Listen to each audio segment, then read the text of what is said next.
Aquarians, let's see कि 6 जुलाई 2026 का divine message, goddess guidance, universal message क्या है। अभी एट प्रेजेंट आपको क्या सुनने की ज़रूरत है, लाइफ की जिस भी सिचुएशन में आप हैं उसमें क्या करना ठीक रहेगा। आज कोई सिचुएशन आपके लिए आती है तो वहाँ क्या समझने की ज़रूरत है।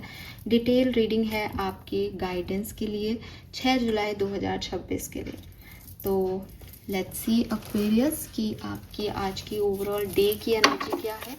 ये राशि, ये प्रिडिक्शन, ये गाइडेंस सभी एक्वेरियस साइन के लिए है। अगर आप सन, मून, राइजिंग साइन से एक्वेरियस है तो ये रीडिंग आपकी है। आप एक्वेरियस को किसी भी तरीके से अपनी राशि मानते हैं तो भी ये रीडिंग आपकी है। Alright, Aquarius, wow, we have Saturn. So something is changing Aquarius, और इस तरीके से चेंज हो रहा है कि आपसे बहुत हार्ड वर्क करा रहा है, आपको डिसिप्लिन में लेके आ रहा है, आपके अंदर मतलब आपको थप्पड़ मार के सिखा रहा है टाइम, क्योंकि सैटर्न है ना, सैटर्न आपसे बहुत मेहनत करवाता है और आपको लाइन पे लेके आता है। तो अगर आप भटक गए थे तो ये वो टाइम चल रहा है जब आपके पेरेंट्स, आपके गुरु, डिवाइन आपको डांट के, आपको कुछ हो सकता है आपको कोई नेगेटिव रिजल्ट्स भी मिल रहे हों, पर आपको वापस लेके आ रहे हैं ट्रैक पे, बिकॉज वो नहीं चाहते कि आप और भटकें। आप में से काफ़ी लोगों के लिए ये एक काइंड ऑफ रीबर्थ हो सकता है कि आपको रियलाइजेशंस कराए जा रहे हैं दैट आपने अपना डिसिप्लिन कहाँ ख़त्म कर दिया, आप क्या गलत कर रहे हो, आपकी बाउंड्रीज़ क्या हैं। तो विद दिस सैटर्न कुछ चैलेंजेस भी हो रहे हैं लाइफ में, प्लस विजडम भी है, और रीबर्थ हो रहा है आपका, आपको वापस से जो है वो रिवाइज कराई जा रही है अपनी एनर्जीज को। Yes, definitely. गाइडेंस क्या है, तो let me check guidance for Aquarius 6 जुलाई, गाइडेंस ऑफ एक्वेरियंस 6 जुलाई, गाइडेंस फॉर एक्वेरियंस, मैंडिंग। आर्कएंजल से भी हम एक गाइडेंस कार्ड लेंगे। 6 जुलाई, गाइडेंस फॉर एक्वेरियंस।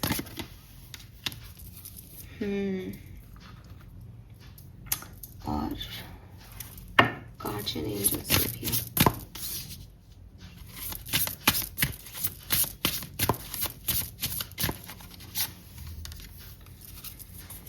ओके। सो यहाँ पे 7 और 5 की ऊर्जा है। 5, 6, 7, 8, 11, 1, 4, 2, हाँ 11, 1, 4, यस 13, 31, 9, 27।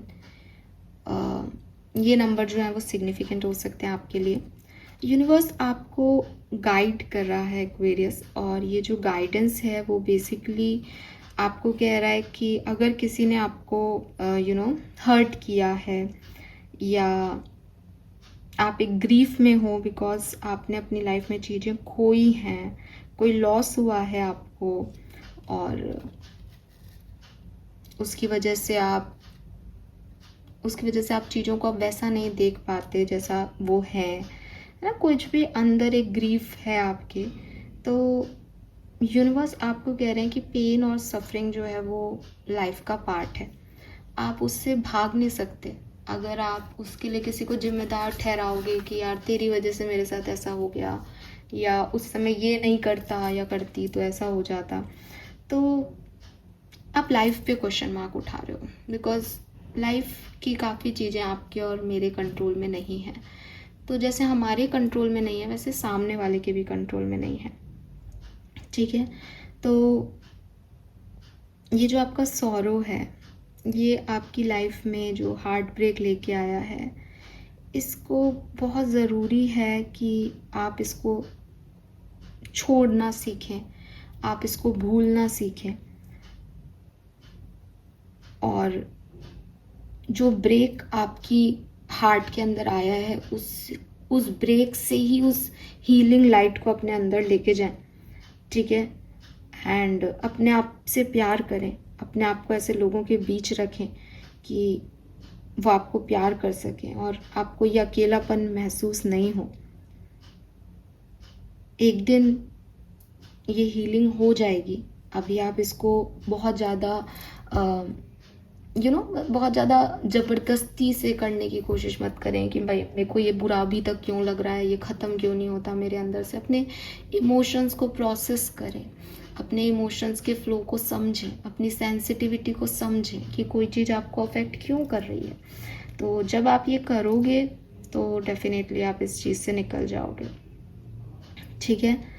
एंड आपके स्पिरिट गाइड्स आपको बिल्कुल भी अकेला महसूस नहीं करवाना चाहते, इसीलिए वो आपको कह रहे हैं कि ऐसे लोगों के बीच रहो जो तुम्हें अकेला महसूस नहीं करवाएं। Fine, then we have pray from heart. अगर आप दिल से कोई प्रे करते हो तो वो ज़रूर पूरी होती हैं।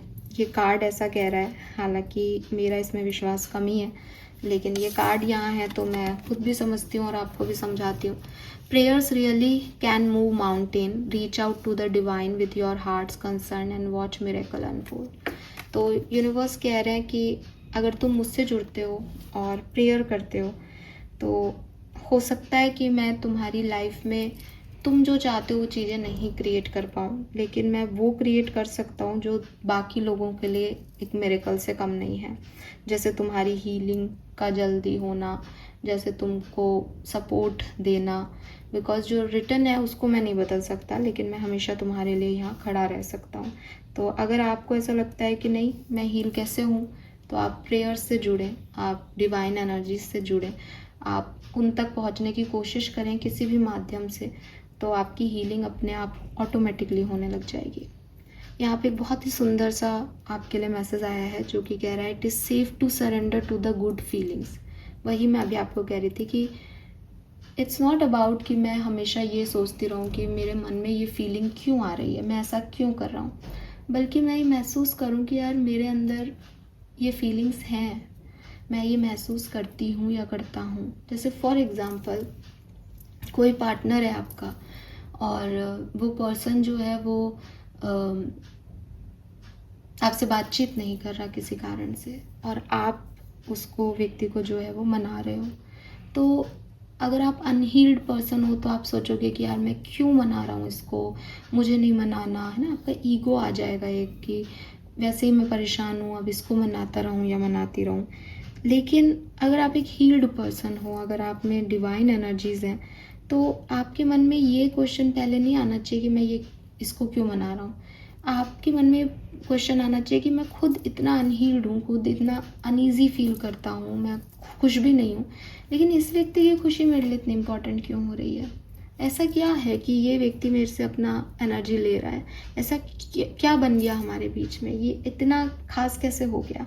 तो जो आपके इमोशंस हैं हो सकता है वो गलत हो, हम यहाँ पे हम ये नहीं कह रहे कि वो खास बन गया तो वो सही होगा, नहीं, बट लेकिन ये मेरे इमोशंस हैं और ये ट्रू कहीं अंदर से जो है वो फीलिंग्स आपकी तरफ आ रही हैं। इन फीलिंग्स को समझो, इन फ्लो को समझो, और फिर भी आपको लगता है कि नहीं ये तो गलत फ्लो है, इस तरीके से नहीं होना चाहिए, देन आप इस पे काम करो। लेकिन आप उसको डिनाई नहीं कर सकते अपने इमोशंस को, क्योंकि वो इमोशंस तो अंदर से कहीं से फ्लो हो रहे हैं, वो क्रिएट थोड़ी किए गए हैं। किसी के लिए प्यार, किसी के लिए नफ़रत, किसी के लिए रोना, ये सब क्रिएट थोड़ी करता है आदमी, ये तो कहीं से फ्लो होते हैं ना। बस ये है कि अगर वो गलत डायरेक्शन में फ्लो हो रहे हैं तो मैं उनका डायरेक्शन बदल सकती हूँ, मैं प्रेयर्स में लगा सकती हूँ, मैं अपने भगवान से प्यार कर सकती हूँ उस व्यक्ति की जगह। लेकिन अगर वो फ्लो हो रहे हैं तो सबसे पहले क्वेश्चन ये करना चाहिए कि ये क्यों फ्लो हो रहे हैं, आखिर ऐसा क्या मिला इसको, जब सब कुछ गलत है तो यहाँ क्यों जाना है। तो वो चीज़ें जब आप एक्सेप्ट करोगे, समझोगे, अपने इमोशंस को ऑनर करोगे, तब चीज़ें अपने आप ठीक होंगी। And it is safe to surrender to the good feeling. अगर मैं किसी का अच्छा सोच रही हूँ, किसी का अच्छा करना चाह रही हूँ, तो ये बुरा नहीं है, ये किसी भी तरीके से बुरा नहीं है। फिर मुझे ये नहीं सोचना चाहिए कि मैं इसका अच्छा क्यों सोच रही हूँ, क्योंकि गुड फीलिंग्स अपने आप आ रही हैं किसी के लिए, तो आने दो उनको। जहाँ मैं खुद को परेशान करूँ वहाँ गलत है। तो यूनिवर्स, आपके एंजल्स आपको यही कह रहे हैं कि इट्स ओके, जिसके हृदय में प्यार है वो प्यार ही देगा।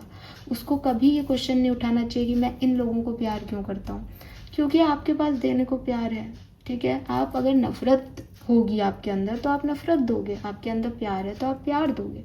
तो यूनिवर्स चाहते हैं कि आप प्यार ही दो, आप सरेंडर कर दो।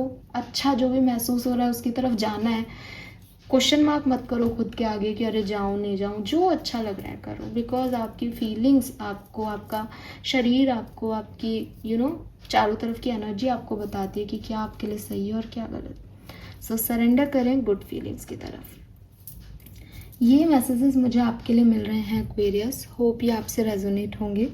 चैनल को लाइक और सब्सक्राइब कीजिएगा। Bye bye.